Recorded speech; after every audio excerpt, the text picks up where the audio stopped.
Hey, Tanya Miller back here with our 28 days, 28 books reading for the month of Black History. Today is day 10, and I am reading late because we had some technical difficulties earlier with me and Malia, but I am back. It's too late for Malia, but I am back, and I'm going to go ahead and read She Persisted, the Florence Griffith Joyner story, so that we can stay on our schedule of 28 days and 28 books.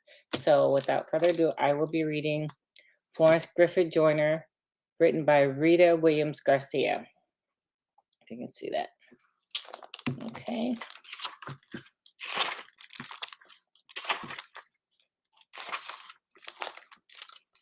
A girl called Dee Dee. Florence Griffith Joyner was an Olympic champion who won gold medals and broke world records as a sprinter. But before there was Florence Griffith Joyner, or Flo Jo, there was a girl called Dee Dee. Long before she was born, her newly married parents, Robert and Florence Dolores Griffith, lived in a small town in the Mojave Desert where their family grew. The Mojave Desert spans from southeastern Los Angeles, California, to parts of Nevada, Arizona, and Utah, and the Griffith family lived in the area near Los Angeles. The Mojave Desert is a hot, dry, wide open space with mountain ranges, sagebrush, and red desert blooms on top of prickly cactus plants. The calls of owls, coyotes, and bobcats peppered the night air. In the daytime, the Griffiths' backyard was plentiful with lizards, snakes, slow-mowing tortoise, fast jackrabbits, and kids. In 1959, Christmas Day came early for 6 Griffith children. On December 21st, Bobby Weldon, Vivian, Kathleen, Robert, and Elizabeth welcomed their 7th sibling, Dolores Florence Griffith, into the family. Dolores Florence Griffith was named after her mother, Florence Dolores. Mrs. Griffith wanted her daughter to be named Dolores had its own spelling, and Florence was her middle name. The Griffiths took to calling their newest family member Dee Dee. Mrs. Griffith saw something special in each of her 7 children. In Dee Dee, she saw a child who seemed to float like a ballerina as she moved. But Dee Dee was also speedy and earned another nickname, Lightning, as she ran through the house. Mr. and Mrs. Griffith found ways to keep their children's minds and bodies active. Mrs. Griffith, a fast runner, played racing games with her children. She would line them up and call, ready, set, go. And off they'd run. Even though Dee Dee's brothers and sisters were older, that didn't stop Dee Dee from racing to win. By the time Dee Dee was 4, she had 6 brothers and 4 sisters, many who already attended school. Dee Dee looked forward to starting school with her siblings, but her mother had other plans for her children's education. Much to Mrs. Griffith's disappointment, her children could only attend segregated schools for Black children. Her husband, an electrical technician, worked hard, but like his African American co-workers, Mr. Griffith struggled to earn a fair wage. These unfair practices only reminded Mrs. Griffith of the racial discrimination and segregation that she had grown up with in the South, and hateful practices that were clearly present beyond the South, too. Mrs. Griffith had had enough. She was tired of waiting for things to improve for her family and made a big decision. It was also a hard decision. She decided to leave the segregated desert town and separate from Mr. Griffith. Dee Dee loved her father so. It pained her to be apart from him, but her mother remained firm in her decision. Dee Dee, along with her 10 siblings and mother, moved to Watts, California. Watts was a low-income neighborhood in Los Angeles with few employment opportunities. In 1965, growing conflicts between the people of Watts, mainly African Americans, and the police resulted in one of the largest riots of those times. On August 11, white police officers attempted to arrest a Black motorist who was suspected of drunk driving. A scuffle ensued between the man and the police. To the people in the neighborhood who had gathered and witnessed the scuffle, had turned quickly into police brutality, where the police use more force than they need to get someone to do what they tell them to do. The people watched felt like they had lived with this police brutality long enough. The uprising that resulted lasted for 6 days and was called the Watts Rebellion. The Watts Rebellion had not yet happened when Dee Dee and her family moved to the Jordan Down projects, public housing made affordable for low-income families. Mrs. Griffith knew of the problems that surrounded their neighborhood. She saw Jordan Downs as a first step on their way to better opportunities and told her children, "Start walking." Dee Dee was too busy keeping up with her brothers and with her siblings to know that they had moved to a low-income neighborhood. She saw pink townhouses with palm trees along the sidewalks. She darted between laundry that hung on clotheslines in the backyard. She played football with her brothers, and they played rough. Her older brothers wouldn't let her join if she cried. So Dee Dee ran lightning fast with the football, and if she was tackled, she didn't cry. In the evenings, Dee Dee gathered among her family to share thoughts, good, bad, or ordinary. Each week, the Griffith children took turns reading from the Bible. At 5, Dee Dee could read well and held her own in family discussions. Mrs. Griffith kept her children busy, but keeping busy didn't fill the longing in Dee Dee's heart. She missed her father greatly. She wasn't alone. Her mother understood her children's feelings. During the holidays, Dee Dee and her siblings visited him in the Mojave Desert. The Griffith brood were free to run about in the wide open spaces. Watching Dee Dee run through the house gave Mr. Griffith an idea. He challenged Dee Dee to race the jackrabbits that ran around in their backyard. A jackrabbit is actually a hare and not a rabbit. Unlike its fluffy cousin, a hare has shorter fur and a longer, leaner body. Its long pink ears are almost see-through and stand straight up on its head. Dee Dee was up for her dad's challenge. She studied the movement of jackrabbits, the way their long legs stretched out as they bounded through the air with grace. She saw how jackrabbits didn't hop, jackrabbits raced. During the Christmas break, Dee Dee raced jackrabbits across the dirt and sagebrush in the hot, dry desert. She got faster and faster. Then one day, she caught a jackrabbit. That jackrabbit had escaped coyotes, bobcats, and owls, but it couldn't outrun Dee Dee. Everything. Dee Dee was both worried and excited to start school. Shy and quiet, Dee Dee was more at home among her siblings. Still, she was excited to learn. And when she left the house, her mother told Dee Dee she was free to style and dress herself in her own unique way. She went to kindergarten in different colored socks and wore a long braid that stood straight up on her head, almost like a jackrabbit's ear. When her classmates laughed at her, Dee Dee didn't seem bothered on the outside and laughed along with them, but on the inside, she was hurt and held back her tears until she was in the safety of her home. I'm going to go back and show you the picture. You can see the way her hair was.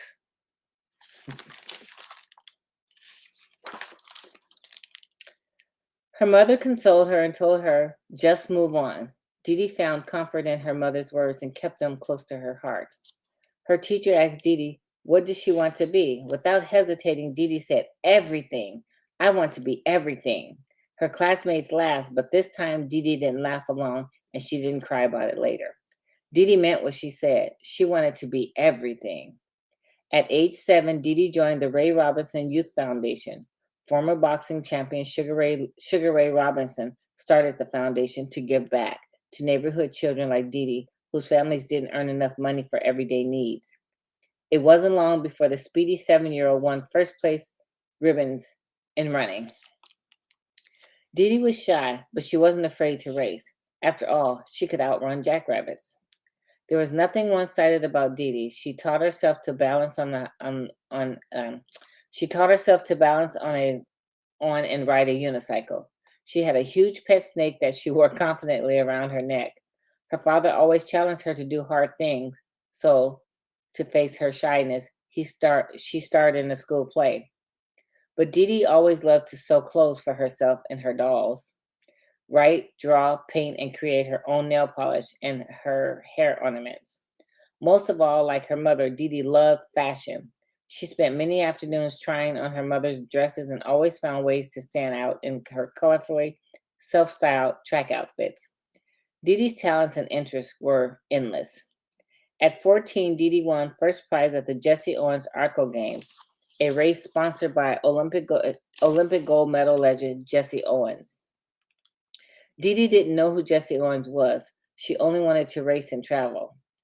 Dee Dee treasured her prize, a trip to San Francisco.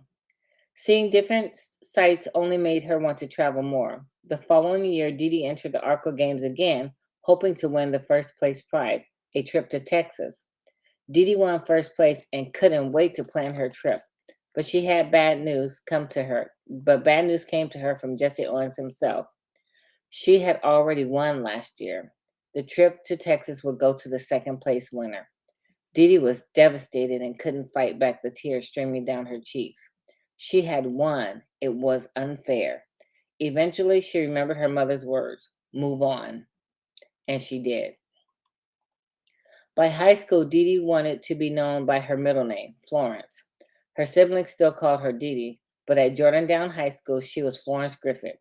There, Florence joined the track and field team as a sprinter and a long jumper. For the first time, she wore a team uniform instead of her own creations. Still, she persisted and found a way to show her individual style. Leggings underneath her track shorts. It wasn't long before her teammates followed Florence's style and also wore leggings under their track uniforms. Florence found running 400-meter relay races with 3 teammates different from racing as an individual. In relay races, each girl runs one part of the leg of the race. The fourth or anchor leg is run by the fastest sprinter and on the relay team to make up any time lost by the other runners. Florence quickly adjusted to her role as Jordan High's fast anchor. As a high school senior, Florence prayed, trained hard, and wrote her goals in her diary. One of her goals was to attend college in the fall and join the track team. She wasn't alone in her athletic and academic goals. Valerie Briscoe, another fast sprinter, also lived in Watts and attended a rival high school. Valerie had her own inspiration. She dedicated her races to her older brother, Robert, a track star who had been killed by a stray bullet while he worked out. Valerie might have noticed the fast Griffith girl, but if she did, she didn't show it. Valerie would line up in the starting blocks, take off, and beat Florence in every race. For the first time, Florence had real competition on the track, someone else faster than a jackrabbit. But Florence didn't worry. Competition only drove her to train harder and run faster. Inches away. Florence earned excellent grades in high school and broke records in sprinting and in the long jump. Still, she did not receive a college scholarship. Money was tight in the Griffith home, so Florence worked odd jobs to pay for school.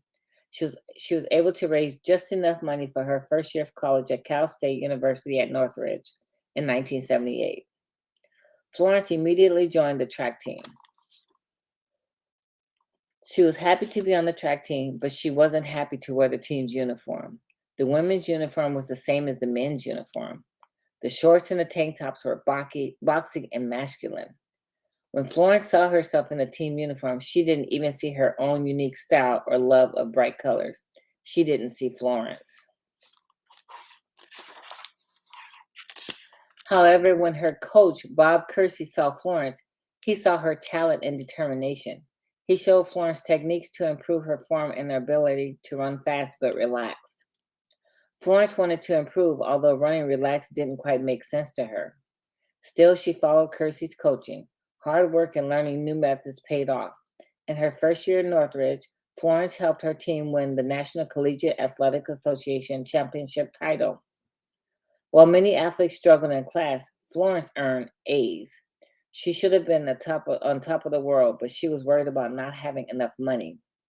Her classmate drove cars while Florence rode buses for long distances to get to class.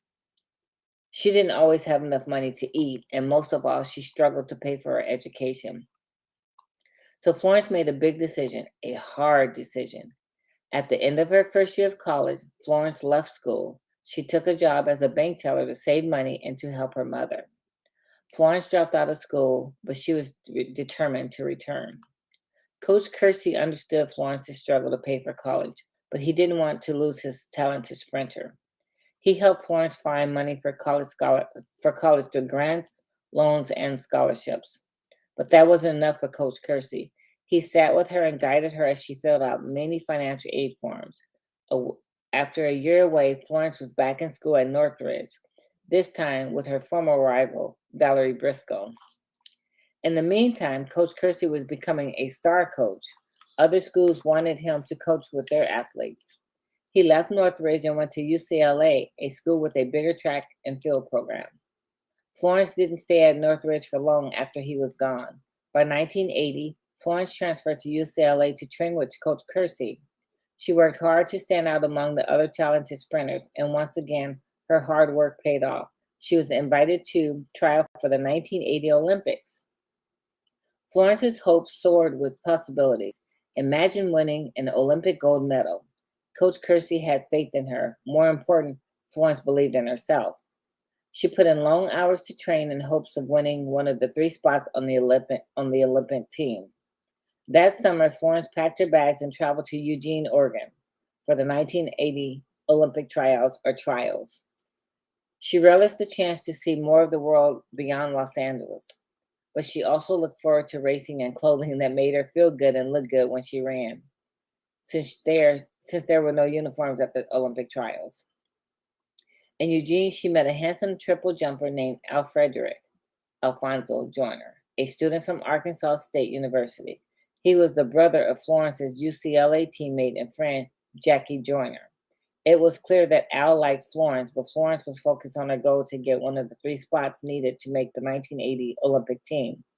Florence lined up to run the 200-meter race. She pushed herself hard off the starting blocks. As hard as she pushed off and then pumped her arms, she came in fourth place. Florence lost her chance to make the 1980 Olympic team by mere inches. One of the athletes to make the Olympic team was her former Northridge teammate, Valerie Briscoe. Florence was deeply disappointed with herself. She made a promise she would make the 1984 Olympic team. Her promise wasn't an empty promise. While the Olympic teams traveled to Europe and to the White House, Florence persisted in her pursuit of her Olympic goals.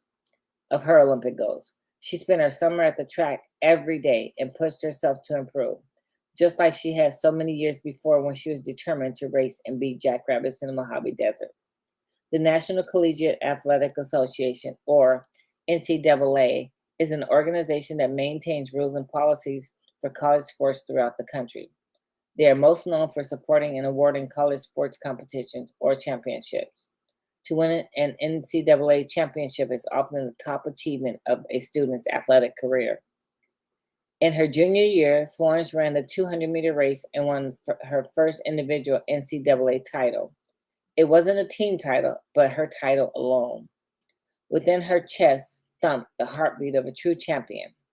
But to be an Olympic champion, she must make the team.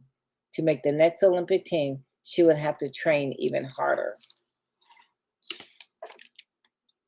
Bittersweet. Florence's graduation from UCLA in 1983 brought great joy to the entire Griffith family. That June, Florence's nieces and nephews beamed with pride for their aunt. Florence was their favorite babysitter, tutor, and storyteller.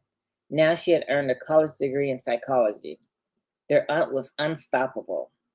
Florence immediately set her sights on competing in the Olympics and winning a gold medal. But first, she had to make the 1984 Olympic team. Over the next year, Florence worked long hours with Coach Kersey to be in top form. With the trials in Los Angeles, Florence had the advantage of competing before cheering hometown fans. And once again, she didn't have to wear a team uniform. She was free to be Florence. The other runners at the Olympic trials wore shorts and tank tops. Florence wore a bright, shining green unitard with leggings. Sports reporters dubbed her Fluorescent Flo because of her bright, shimmering outfits. That wasn't all. Fluorescent Flo's fingernails were more than 4 inches long and were painted bright red.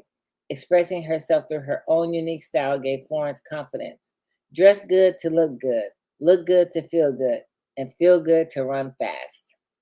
Florence needed that confidence to run the 200-meter trials in lane 7.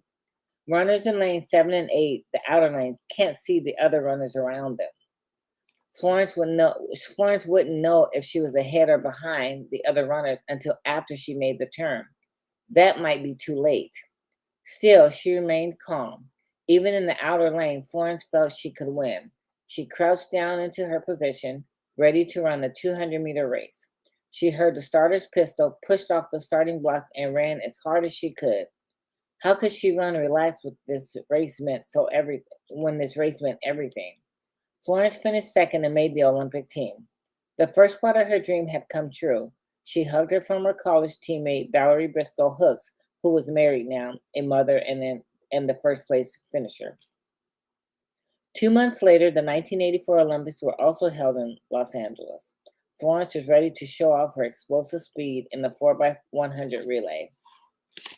But it wasn't Florence's speed that created excitement. Many wondered if she could pass the baton in a relay with such long fingernails. Defiant Florence wouldn't let their doubt bother her. That gave me fuel to try even harder. Florence hoped to win a spot on the 4x100 relay, but the United States team officials who select the sprinters for the relay wouldn't give Florence a chance to prove herself. Instead, they gave Florence a choice: cut your nails or sit out the 4x100 relay. No, she refused to cut her nails. Eventually, Florence cooled off. She had worked hard to come so far. Reluctantly, she gave in. She would cut her nails. But this time, Florence was too late. The officials refused to let her run in the relay. Florence was disappointed, but she moved on. Even though she couldn't run in the relay, she could still compete in the 200-meter dash. Florence put everything behind her and focused. She crouched down into the starting position, ready to run the 200-meter race. The starter shot the pistol. Off she went. Florence dashed around the curve and flew down the straight lane. Again, she ran as hard as she could, but not with a relaxed stride. She ran jackrabbit fast and crossed the finish line at an impressive 22.02 seconds. She had won her first Olympic medal. However, Valerie Briscoe Hooks had finished a hair faster. Florence took her place on the podium with the bronze and gold winners. She stood in a somber pose with her arms at her side, hands cupped and lips tight. It was a bittersweet win in her hometown. Florence was proud, but she wasn't truly happy with a silver medal. She was tired of finishing second. She wasn't mad at Valerie, but was disappointed with herself. For the first time, Florence questioned her dream to win a gold medal at the Olympic Games. Was it time to seek new goals? She wondered about her future and, for over a year after the Olympics, stopped training hard to compete. Florence ate poorly, didn't get enough sleep, and struggled to earn money to support herself. Her Olympic dreams slipped further away. During this time, her mother reminded Florence to keep God near, while her father reminded her that she could face any challenge. Slowly, she pulled herself out of her funk. She wasn't done with her quest for Olympic gold. Eventually, Florence began to train with her coach, Bob Kersey, and her close friend and Olympic teammate, Jackie Joyner Kersey. The two are now married and welcome Florence and their new athlete to train with them. Jackie's brother, Al Joyner, had moved from Arkansas to Los Angeles. He had never forgotten about Florence. The two worked out together and slowly began to date, often with Florence's nieces and nephews tagging along. They liked Al and played a small part in his proposal to their aunt. In Al, Florence found a workout partner, a caring, supportive person. He was everything I wanted in a man, she told interviewers on October 10, 1987. Florence and Al married, and Florence legally changed her name to Florence Dolores Griffith Joyner. Florence and Al and Bob and Jackie became known as the first family of track and field. Going for the gold. Even though she had questioned herself before, Florence was determined. She did not want to be remembered as being second best, and she made the decision to try out to be the best in 1988. That meant focusing. She prayed daily, wrote her goals on paper, and even on her mirror. She ate healthy meals and went to bed early to get a good night's rest. After work, she spent hours on a track field to develop her form and increase her speed, to make her hip and lug muscles stronger, and to improve her start off the racing blocks. Florence lifted heavy weights. To test her improvements, she traveled to Rome to compete in the 1987 World Championships, where she ran at remarkable speeds. But Florence had a secret. She knew she could run even faster. The first family of track and field traveled to Indiana for the 1988 Olympic trials with high hopes. The trials went well for Florence and Jackie Joyner Kersey, but Al came in fifth for the triple jump and didn't make the men's team. Florence consoled her husband, but Al encouraged her to stay focused on her goals. Florence made a big decision, a hard decision. She named her husband as her new coach. For Florence, her decision made sense. Her days and nights were already spent working out in the weight room with Al, training at the track field with Al, and racing with Al, and winning.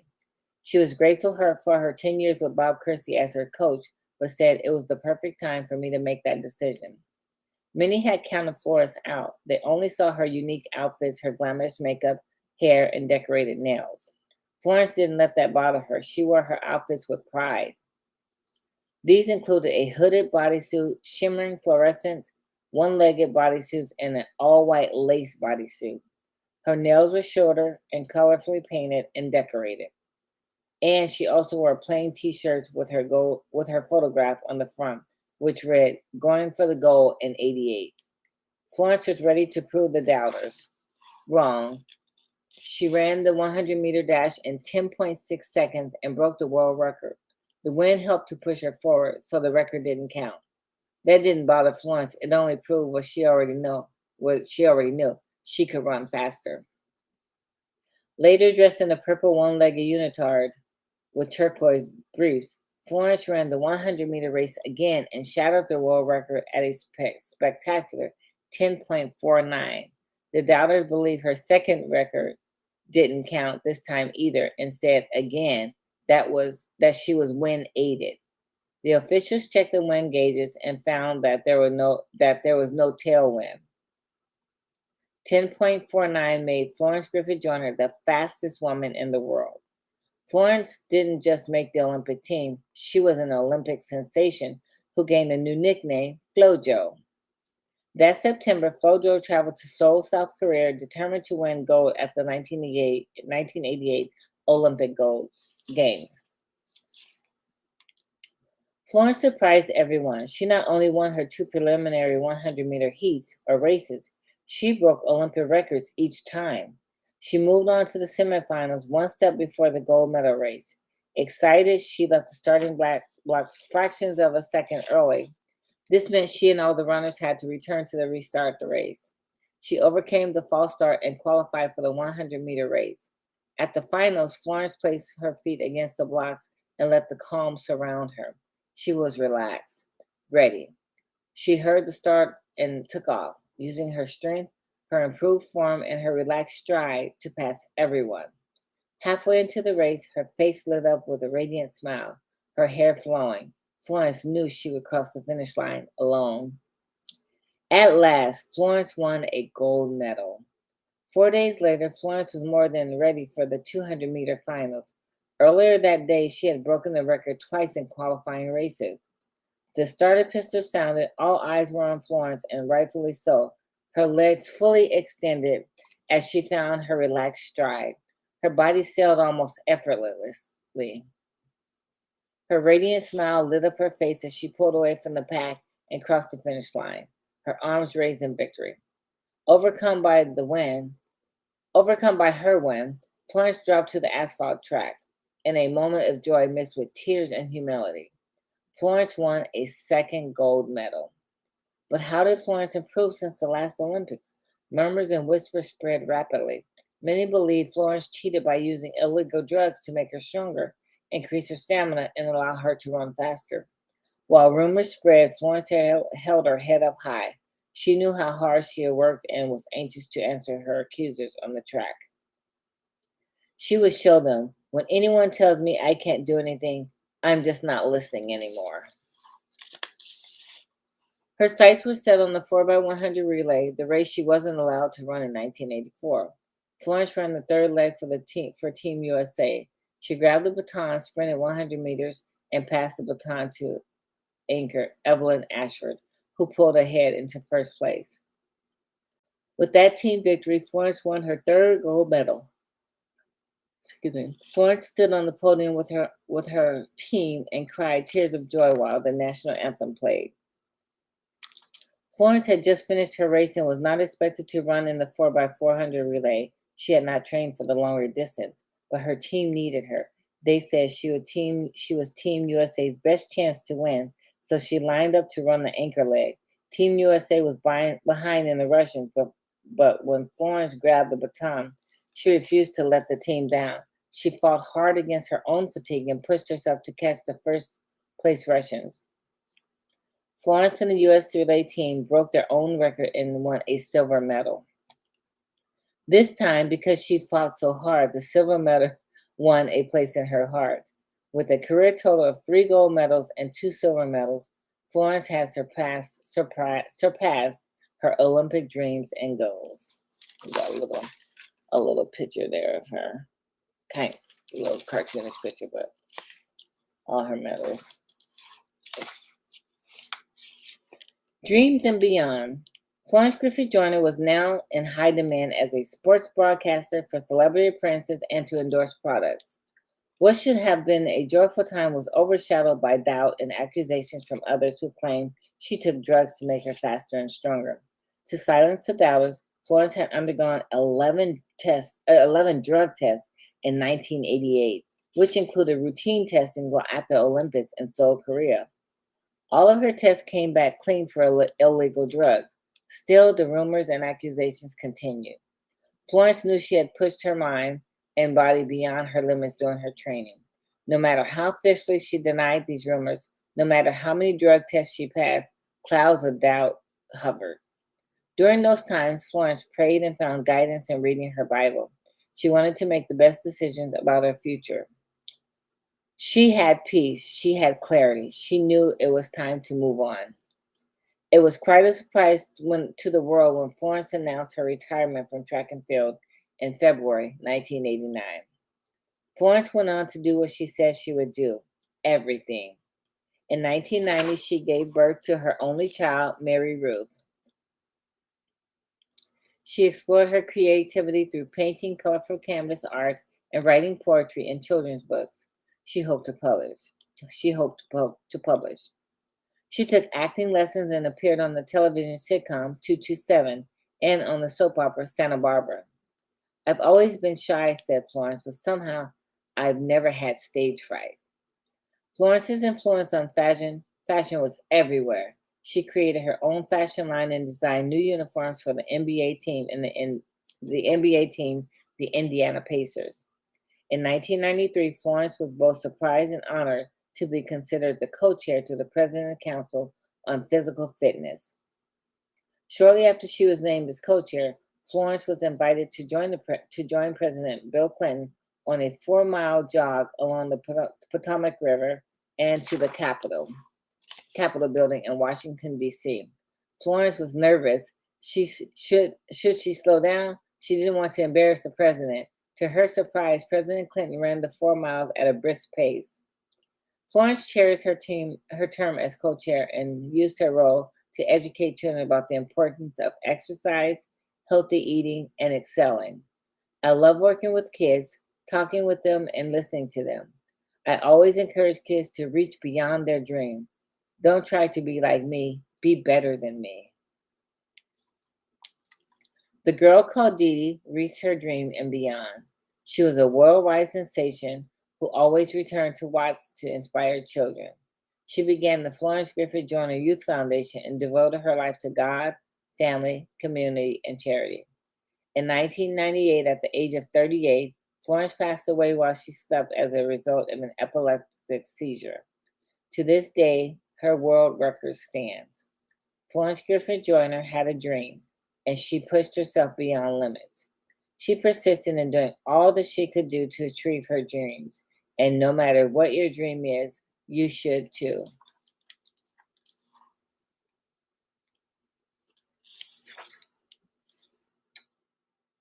How can you persist? Florence Griffith Joyner lived a life of excellence and self-expression. Here are a few ideas to encourage your own self-expression and your personal quest to excel. Make healthy choices, include fresh fruits and vegetables and water in your daily diet. Engage in some fun physical activity for at least 15 minutes or more each day. Express yourself inside a private journal with thoughts, poems, songs, and or drawings. Decorate the cover to reflect your style. Live in the plan of your dreams. Write your goals and post them where you can to see them. As time goes by, change them. Encourage someone else's difference and creativity. Push yourself to try something new.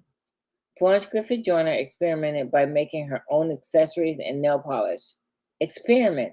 Make your own creations. Spend a few minutes in quiet reflection.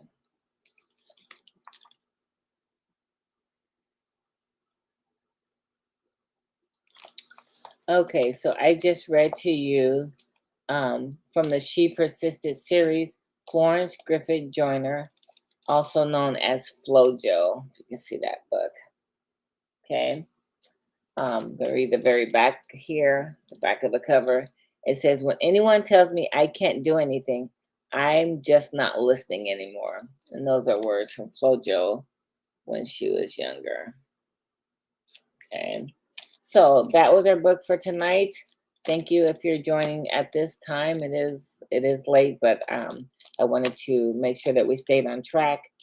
We had some technical difficulties early, so Malia was with me earlier, but now I'm just reading it to stay on track so we can stay on our course of reading all these books. So this was day 10, and tomorrow I'm actually going to read this story.